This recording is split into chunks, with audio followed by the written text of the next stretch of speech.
Cinema ఓవరాల్గా బాగానే ఉందండి. కామెడీ, ప్రభాస్ కామెడీ టైమింగ్ అంతా బాగానే ఉంది, కానీ స్టోరీ కొంచెం లేదు. స్టోరీ లేదు. కామెడీ పరంగా అయితే ప్రభాస్ని వన్ టైం యాక్చువల్ చూడొచ్చండి. ప్రభాస్ కోసం రావచ్చు. లెంత్ అని కాదండి, లోపల హర్రర్ అనే స్టోరీ లేదు. హర్రర్ కామెడీ ఉంది, కానీ హర్రర్కి సంబంధించింది లేదు అసలే. అది ఎలా తీసాడో మళ్ళీ పార్ట్ 2 కూడా అంత తీయాల్సిన అవసరం లేదండి నాకు తెలిసి. లెంత్ అనేం లేదండి, కాకపోతే స్టోరీ లేదు. కామెడీ టైమింగ్ బాగుంది. ముగ్గురు హీరోయిన్స్ బాగానే ప్రభాస్కి మంచిగా ఎంటర్టైన్మెంట్ చేశాడు. ఆ రేంజ్ అంటే డబ్బులు ఉందండి. బుజ్జిగాడు కంటే ఎక్కువ ప్రాణం పెట్టేశాడు ప్రభాస్ అన్న. చాలా మంచిగా చేశాడు, కానీ స్టోరీ వీక్ ఉందండి. డైరెక్టర్ ఫాల్ట్ ఉంది. ప్రభాస్ అన్న అయితే చింపేశాడు మొత్తం. అడగొచ్చు అండి, కానీ ఇప్పుడు తన తీసిన కమిట్మెంట్ ప్రకారం చెప్పిండు, కానీ ఆడియన్స్కి నచ్చాలి కదండి. అన్ని బాగానే ఉంది అండి. స్టోరీ పరంగా అయితే హర్రర్కి దీనికి సంబంధం ఏం లేదు. ఎంటర్టైన్మెంట్ ఉంది బాగా. చాలా బాగా చేశారు అందరూ, కానీ స్టోరీ లేదు అంతే. కొంచెం బిలో యావరేజ్ అన్న. ఒక ఫ్యాన్గా చూస్తే మాత్రం కంప్లీట్గా డిసప్పాయింట్ అవుతాం. సో ముందుగా నచ్చింది ఏంటంటే ఆయన ఎనర్జీ ఒకటి, ఆయన కామెడీ టైమింగ్ ఒకటి చాలా బాగా అనిపించింది. అండ్ ఇంకొకటి సెకండ్ హాఫ్లో వచ్చి ఒక ఎమోషనల్ సీన్ ఒకటి ఉంటుంది హాస్పిటల్లో, దాని వరకు చాలా బాగా అనిపించింది. ఈ మధ్యకాలంలో అంత మంచి ఎమోషన్ దానికి పడలేదు అనిపించింది.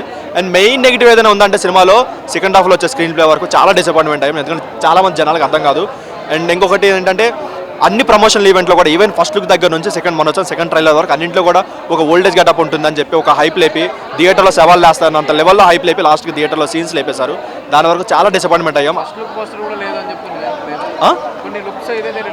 అదే first look cinema first look దగ్గర నుంచి అయితే ఒక ఓల్డేజ్ గెటప్ చేసుకున్నారో అది సినిమాలో లేకుండా చేసుకున్నారు. దాని వరకు చాలా డిసప్పాయింట్మెంట్ అయ్యాం. అది కాకుండా బోనస్గా ఏదైనా ఉందంటే ఆ జోకర్ గెటప్ ఏదో ట్రై చేస్తారు, సినిమాకి అవసరం లేదు. దాని వరకు చాలా డిసప్పాయింట్మెంట్ అని చెప్పుకోవచ్చు. అండ్ సినిమాకి ఏదైనా పాజిటివ్ ఉందంటే సెకండ్ హాఫ్లో వచ్చి ఆ యాక్షన్ బ్లాక్ ఒకటి చాలా బాగా అనిపించింది. క్రోకోడైల్ ఫైట్ అయినా సరే, లేదంటే సాంగ్స్ ఏమైనా పిక్చర్స్ చాలా బాగుంది. కానీ ఇంకొకటి నెగిటివ్ ఏదంటే సినిమాకి హీరోయిన్స్ అని చెప్పుకోవచ్చు, ఎందుకంటే వాళ్ళకి ఎలాంటి యూజ్ లేదు సినిమాకి. ఎందుకంటే ముగ్గురు హీరోయిన్స్ ఉన్నా సరే ఒక్కరు కూడా ఒక ప్రాపర్ స్టోరీ పడలేదు, ఒక డైలాగ్ పడలేదు, ఒక మంచి సీన్ పడలేదు, అట్లీస్ట్ ఒక మంచి రొమాంటిక్ సీన్ పడలేదు. ఒక హీరోతో ఏదో ఒక బీ గ్రేడ్ హీరోతో చేస్తే ఒక రొమాంటిక్ ట్రాక్స్ ఎలా ఉంటే అలా పెట్టుకున్నారు తప్ప ఎక్కడ ఒక ప్రాపర్ అయితే పడలేదు. లీడ్ ఇచ్చారు. ఆ లీడ్ ఎలా ఉందంటే మీరు చూసారందరూ జోకర్లు మీకు 90mm రాడ్ దించా అన్నట్టు ఉంది తప్ప ఎక్కడ కూడా అంత ప్రాపర్ ఇదైతే లేదు. ఎందుకంటే ఫస్ట్ హాఫ్లో ఏం లేదు, ఎందుకంటే ఫస్ట్ హాఫ్లో చాలా డిసప్పాయింట్. ఎందుకంటే లాస్ట్ 20 minutes వరకు అసలు ఏం వెళ్తుంది స్టోరీ, అసలు మోటివ్ ఏంటి, విలన్ మోటివ్ ఏంటి అనేది ఎక్కడ తెలియదు. సో అలా తెలియకుండా చాలా సీక్రెట్గా రాసుకున్నారు, కానీ చాలా డిసప్పాయింట్. మనకి ఇప్పుడు 10 years బ్యాక్ 191 వచ్చింది. అక్కడ ఎలా అయితే మనకి జనాలు కన్ఫ్యూజ్ అయ్యి ఫ్లాప్ చేసుకున్నారో సేమ్ అదే రిపీట్ అయితే ఇది కూడా ఫ్లాప్ అయితే 100%. కాకపోతే ఓన్లీ పాజిటివ్ ఏంటంటే ఒక వింటేజ్ ప్రభాసం చూసాం, దాని వరకు పాజిటివ్ అని చెప్పుకోవచ్చు తప్ప పెద్ద చెప్పుకోవడానికి పెద్ద ఏం లేదు. ఈవెన్ తమన్ గారి బీజం అయినా కూడా, లేదంటే విఎఫ్ఎక్స్ అయినా సరే, కొన్ని సీన్స్ వరకు బాగున్నాయి సరే, కొన్ని సీన్స్ వరకు చాలా ఆడుగా వచ్చింది, చాలా చిరాకుగా వచ్చింది కూడా. తమన్ గారి బీజం కొన్ని ఎమోషనల్ సీన్స్ వరకు చాలా బాగున్నాయి. ఫ్లాష్ బ్యాక్లో వచ్చే సీన్స్ అనేది చాలా వరకు బాగున్నాయి సరే, ఎక్కడైతే హీరో ఎలివేషన్ సీన్స్ పడాలో అక్కడ మాత్రం చాలా డిసప్పాయింట్మెంట్ వచ్చింది. ఎందుకంటే చాలా లౌడ్గా వచ్చింది, వినడానికి కూడా చాలా చిరాకు అనిపించింది. ఆ లెవెల్కి వచ్చి బీజం ఒకటి. సినిమా బాగుంది. ప్రభాస్ యాక్టింగ్ బాగా చేశారు. కొత్త క్యారెక్టర్, కామెడీ అంత రేంజ్ లేదు, కానీ సినిమా అయితే బాగానే ఉంది. అంటే ఎక్కడ ల్యాగ్ అనిపించలేదు. సినిమా అయితే బాగుంది, ల్యాగ్ ఏం లేదు. అంటే వీక్ అంటే కొంచెం ఎస్టాబ్లిష్మెంట్ సరిగ్గా చేయలేకపోయారు. కాకపోతే కొంచెం కొత్త కాన్సెప్ట్లో ఉంది. హిప్నోటైజింగ్ అనేది కొంచెం కొత్తగా ఉంది. సెకండ్ హాఫ్ అయితే కొంచెం ఎస్టాబ్లిష్ అందుకుంటుంది క్యారెక్టర్ ఎస్టాబ్లిష్మెంట్. ఫస్ట్ హాఫ్ వరకు అలా తీసుకెళ్లాడు. సెకండ్ హాఫ్ అయితే మనం కొంచెం ఓకే బాగానే ఉందని అనిపిస్తుంది అనుకోవచ్చు. తమన్ మ్యూజిక్ అయితే 100% న్యాయం చేశాడు. మారుతి కంటే తమన్ ఎక్కువ న్యాయం చేశాడు అనిపించింది. ఓజీ తర్వాత ఇది బెస్ట్. తమన్ అంటే ఓన్లీ జస్ట్ ఫర్ యాక్టింగ్ కోసం రావాలి, హైప్ ఏం లేదు. ఓన్లీ డైనోసర్ని చూడడానికి రావాలి. డైనోసర్ అంటే మన రెబల్ స్టార్ చూడడానికి రావాలి. మరీ ఏవో స్టోరీ ఎక్స్పెక్ట్ చేసి మరీ ఇంకా ఏమేమో ఎక్స్పెక్ట్ చేసి అయితే రావద్దు. గ్రాఫిక్స్ కూడా యావరేజ్ ఉన్నాయి, పెద్ద అంతేం లేదు. But only for rebel star and అతన్ని చూడడానికి రావాలి. He's the only one in the play. Raja Saab cinema అర్థం కావాలంటే మినిమం డిగ్రీ కాదు, పీజీ ఉండాలి. చాలా బ్రహ్మాండంగా ఉంది. రంభ, ఊర్వశి, మేనక, తిలోత్తమ ముగ్గురినే పెట్టారు, ఇంకా మిగతా వాళ్ళు లేరు. ఈరోజు 9వ తారీఖు ఐమాక్స్ థియేటర్లో స్వర్గం చూసిన, ఇంద్రలోకం చూసినావు నువ్వు, నేను చూసిన ఇవాళ. నీ సినిమానే చెప్తున్నా, రంభ, ఊర్వశి, మేనక, తిలోత్తమ నా నేను అదే 30 మందిని పెట్టాలి ప్రభాస్కి. చాలా బ్రహ్మాండం. సినిమా బాగుంది, అందులో ఉన్న అమ్మాయిలు బాగారు, సామాన్లు బాగున్నాయి, ఇంకేం కావాలి?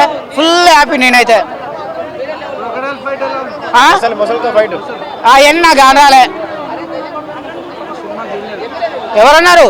టికెట్ చూపేనా టికెట్ చూపిస్తా పాటు అన్న. నేను ఏం చూడాలో అదే చూసినా, నాకు కావాల్సింది చూసినా అన్న. నీకు అట్టి పండిస్తా తొక్క తింటావా? మరి నేను అట్టి పండే తిన్నా, నాకెందుకు తొక్క? నేను అట్టి పండే తింటా, అట్టి పండి తొక్క నేను నాకు అవసరం లేదు, నేను పడేస్తా. నువ్వు తింటా అంటే తిను. బాగుంది. ఇవాళ 9వ తారీఖు. రంభ, ఊర్వశి, మేనక అందరూ అందంగానే ఉండరు. నాకు నచ్చింది, బాగుంది. అన్ని బాగున్నాయి. నాకైతే నాకు సంబంధం లేదు. నాకు ఏదైతే నచ్చిందో అది చూసినా నాకు నచ్చింది, అయిపోయింది.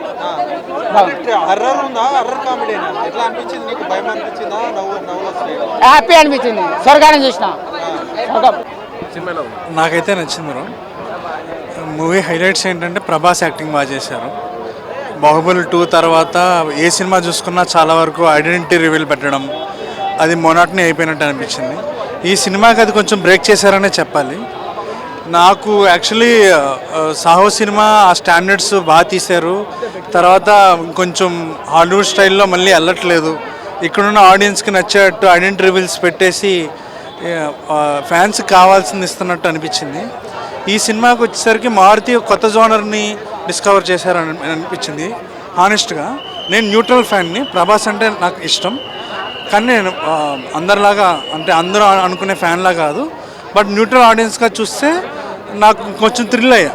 కొన్ని ఫ్లాస్ ఉన్నప్పటికీ, విఎఫ్ఎక్స్లో చిన్న ఫ్లాస్ ఉన్నప్పటికీ కొంచెం ఎఫర్ట్ అయితే కనిపించింది నాకు. బాహుబలి 2 తర్వాత సాహోలో ఎఫర్ట్ కనిపించింది. ఫ్లాప్ అయినా రాధేశ్యామ్లో కూడా ఎఫర్ట్ కనిపించింది. మిగతా వాటిలో ఎఫర్ట్స్ ఉన్నాయి, కానీ ఎక్కువ ఎలా అంటే ఈక్వేషన్స్లో వెళ్ళడం. ఇంతకుముందు సినిమాలు హిట్లు అయినప్పటికీ కల్కి కానీ సలార్ కానీ జనాలకి ఎలా అంటే ఒక ఈక్వేషన్, ఒక డైనమిక్స్లో వెళ్ళిపోవడం అనిపించింది. ఈ సినిమాకి ఏంటంటే ఒక కొత్త జానర్ షిఫ్ట్ చేశారు, కొత్తగా ట్రై చేశారు. ఇట్ వాజ్ ఎంటర్టైనింగ్ యాక్చువల్లీ, బాగానే ఉంది. స్టోరీ అంటే పర్లేదండి, మనకి ముందే చెప్పేశారు కదా నాయనమ్మ స్టోరీ అని. అదని చాలా వరకు రివీల్ చేసినప్పటికీ మారుతి డైరెక్టర్ గారు ఎంతవరకు చేయగలరో అంతవరకు చేశారు. ఫ్లాస్ ఉన్నప్పటికీ కొంతవరకు కొత్తగా ట్రై చేయడం బాగుంది.